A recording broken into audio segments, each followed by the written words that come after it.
बेटा good morning. आज चलते हैं क्लास 8 में हिस्ट्री लेसन सेकेंड जो है आपका socialism in Europe and the Russian revolution. Okay, और लेसन का सेकेंड वीडियो है। इससे पहले मैं एक वीडियो कर चुका हूं, अगर आप नहीं देखे तो जाके यूट्यूब से देख सकते हैं। तो आज का पॉइंट्स है आपका फर्स्ट पॉइंट फर्स्ट में लिबरल्स, रेडिकल्स एंड कंजर्वेटिव्स। तो इसमें हमने फर्स्ट पॉइंट को देखा था लिबरल्स के बारे में। आज हम देखने वाले हैं रेडिकल्स एंड कंजर्वेटिव्स। तो हमने देखा कि जो लिबरल्स लोग थे उनकी विचार में क्या था, या वो लोग समाज को किस रूप से बदलाव देखना चाहते थे, या उनके नज़र में समाज की बदलाव किस ढंग से होनी चाहिए थी, इसको हम लोगों ने कल देखा था। हालांकि हमने देखा कि ये लोग भी चाहते थे कि इलेक्शंस हो, इलेक्टेड हो, लेकिन ये लोग 100% डेमोक्रेटिक जो है डेमोक्रेसी लाना नहीं चाहते थे, क्योंकि इनके विचार से जो सफरेज जो है दैट मीन सभी लोगों को इक्वली इलेक्शन में वोट देने के राइट की बातों को ये लोग एक्सेप्ट नहीं करते थे।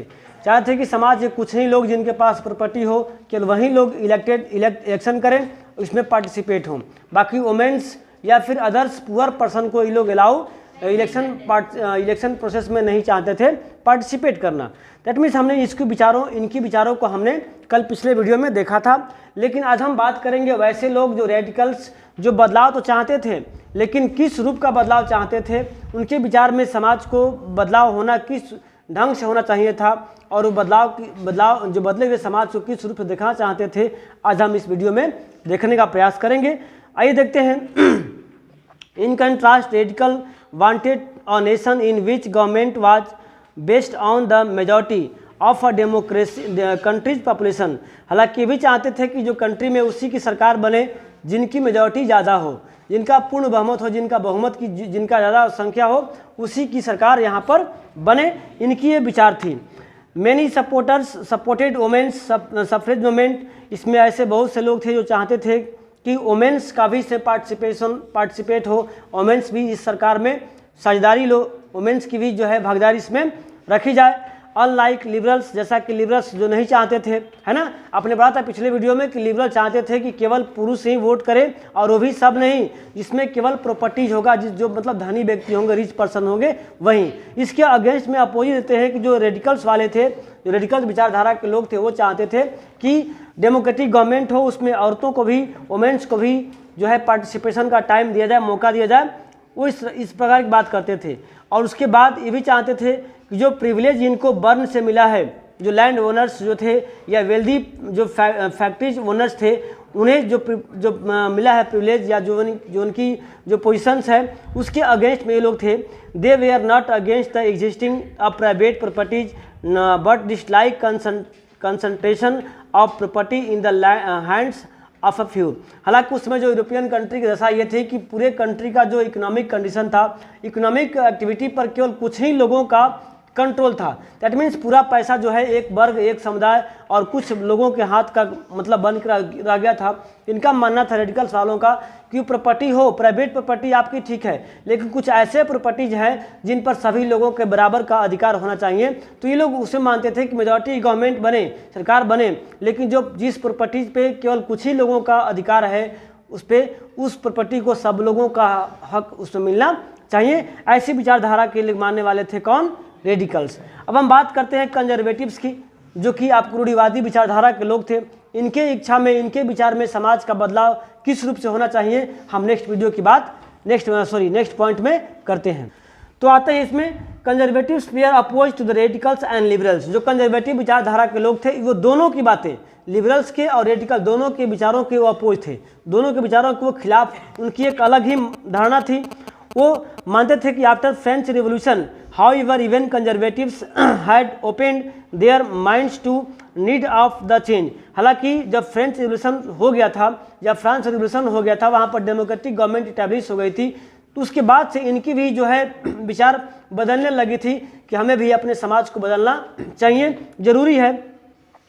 जैसे कि अर्लियर 19 से 18 सेंचुरी में conservatives had begun generally oppose to idea of change. हालांकि उसमें स्टार्टिंग में जो है बदलाव की आइडिया को ये लोग अपोज करते थे, लेकिन by the 19th century they accepted that some change was inevitable but believe that the past had to the respect and change to be brought about through the slow process. हालांकि पहले इनकी विचारधारा बदलाव की नहीं थी, लेकिन जब आपको फ्रेंच रिवोल्यूशन हुआ तब इनके माइंड में आया कि नहीं कुछ बदलाव होने चाहिए। लेकिन फिर भी ये 19वीं सेंचुरी में इन्होंने एक्सेप्ट किया कि बदलाव तो हो, लेकिन ऐसा बदलाव नहीं हो कि बिल्कुल पास्ट में जो हम लोग की पोजीशन थी वो बिल्कुल ही गायब हो जाए। यानी कि बदलाव हो, लेकिन जो पुरानी बातें थी उसको भी धीरे धीरे क्या हो लेके चला जाए। यानी कि बदलाव हो, लेकिन कैसा हो, स्लो प्रोसेस में हो। अचानक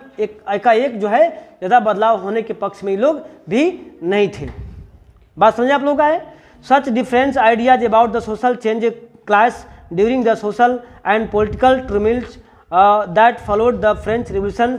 यानी कि जो अलग अलग समाज के लोगों का विचार जो अलग अलग आपने देखा, रेडिकल्स, लिबरल्स और आपको कंजर्वेटिव्स की, तो तीनों के विचार कहीं ना कहीं आपस में लड़ते हुए या फिर एक दूसरे को क्रॉस करते हुए नजर आते हैं।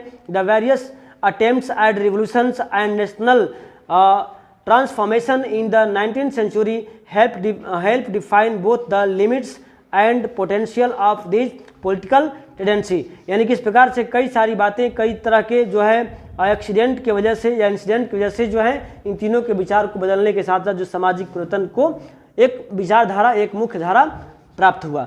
अब हम नेक्स्ट पॉइंट की बात करते हैं। पॉइंट नंबर 1.2 है industrial society and social change. यानी कि इंडस्ट्रियलिस्ट यानी कि इंडस्ट्रियल रिवोल्यूशन, औद्योगिक क्रांति जब हुआ तो उसमें एक नए समाज का बदलाव हुआ, एक नए समाज की चेंजेज हुई और उससे सामाजिक जीवन में क्या बदलाव हुआ हम यहाँ देखने का प्रयास करेंगे। चूँकि बिफोर इंडस्ट्रियल रिवोल्यूशन जो है लोग अपने हैंड या स्मॉल स्केल इंडस्ट्री में वर्क करते थे या लोगों को जॉब प्रोवाइड नहीं होता था, तो काफ़ी लोग जो है अनएम्प्लॉयमेंट थे। लेकिन जब इंडस्ट्रियल रिवोल्यूशन हुआ, जब आपका उद्योग का जो है क्या बोल सकते हैं सर, एक तरह से क्रांति हुई, तो बहुत से लोग जो है जॉब के तलाश में शहरों में गए, जो है उनकी समाज चेंजेज हुए। तो उसमें क्या क्या बदलाव हुए, क्या क्या कंडीशंस जो समाज में परिवर्तन हुए, हम इसको इस वीडियो में देखने का प्रयास करेंगे। इस पॉइंट में देखते हैं these political trends were sign in the new time.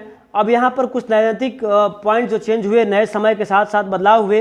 It was the time of profound social and economic changes. ये समय था सामाजिक और इकोनॉमिक आर्थिक बदलाव का। चूँकि it was the time when new cities come up, जो नए नए शहरों का डेवलपमेंट हुआ था, नए नए शहरों का मतलब ये हो रहा था, विकास हो रहा था। And new industrialise regions develop, और नए नए उद्योग धंधे का भी क्षेत्र जो है डेवलप हो रहा था। रेलवेज एक्सपैंड, रेलवे की विस्तार हो रही थी।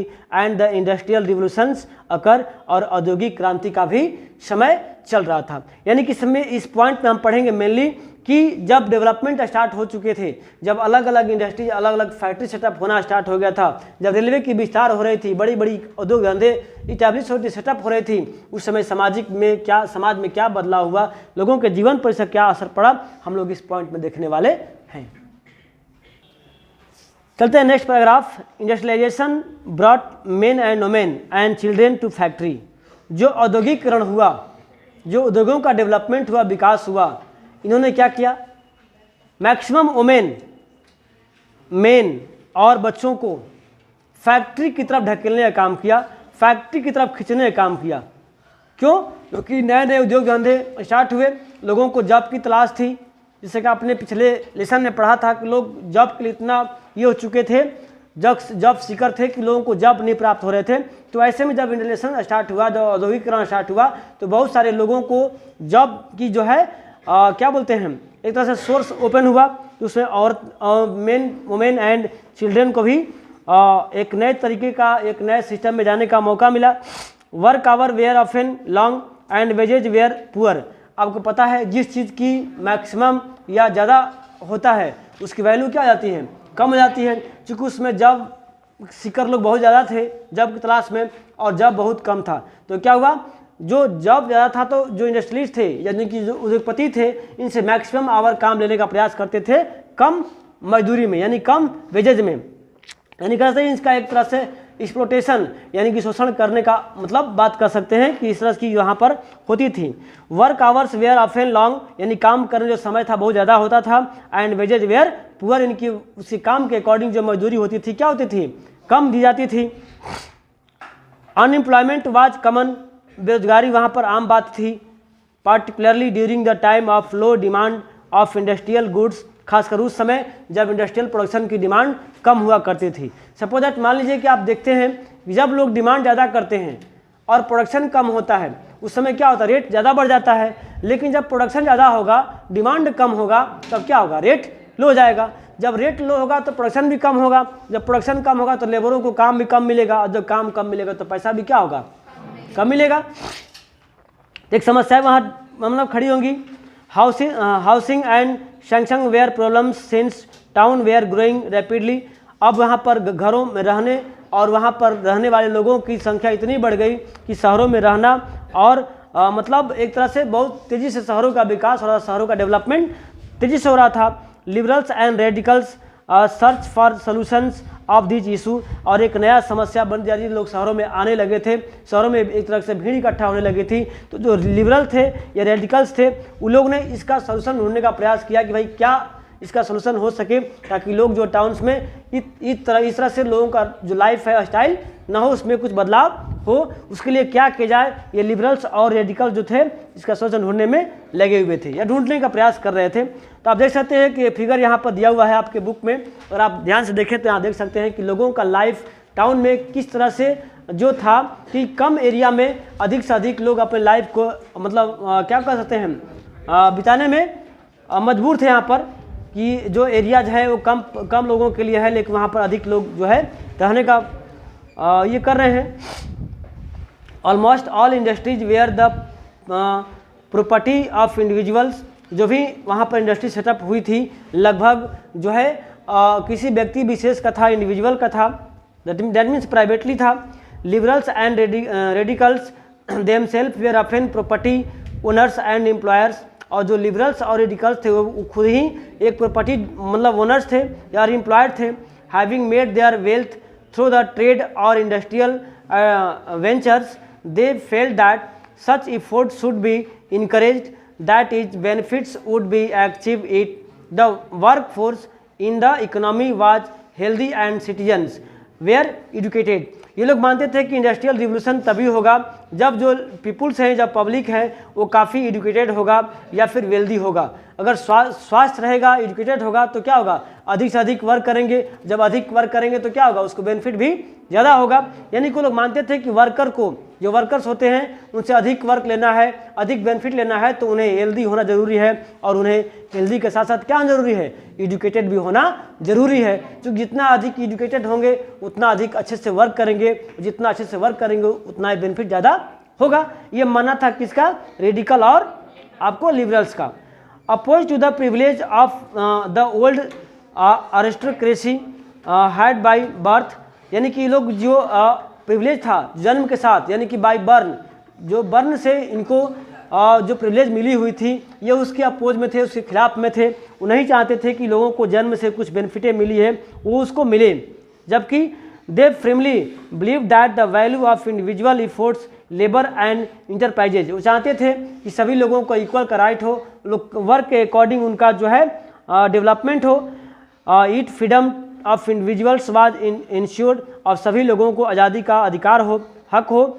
If the poor could labour and those with capital would operate without restraint, they believed that societies would develop. Many working men and women who wanted change in the world rally around liberal and radicals group and parties in the earlier 19th century. इसमें बहुत से लोग चाहते थे कि भाई हम लोग का जो लाइफ स्टाइल है वो चेंज हो, क्योंकि वर्क हम लोग करते हैं और मैक्सिमम बेनिफिट किसी और को मिलता है। इसलिए अच्छा है कि हम लोग एक ऐसा पार्टी बनाए जो लिबरल्स और रेडिकल के साथ साथ जो क्या कर सके, हम लोगों की भी जो इंडिपेंडेंट की या डेवलपमेंट की बात सोच सके। इसको हम देखते हैं। नेक्स्ट आपका पैराग्राफ है, some nationalist liberals and radicals wanted revolutions to put an end to kind of of the government established in Europe in 1815। यानी कि इस प्रकार 1815 में एक क्या कर सकते हैं उसको एस्टेब्लिशमेंट की गई गवर्नमेंट को, जो कि आपको नेशनलिस्ट जो राष्ट्रवादी नेता थे, लिबरल थे और रेडिकल्स जो है चाहते थे कि रिवोल्यूशन करें, और रिवोल्यूशन करके क्या करें, इस टाइप की गवर्नमेंट की समाप्त करें और एक नई टाइप की गवर्नमेंट को यहाँ पर इस्टेब्लिश की जाए, जैसा कि फ्रांस में हुआ था।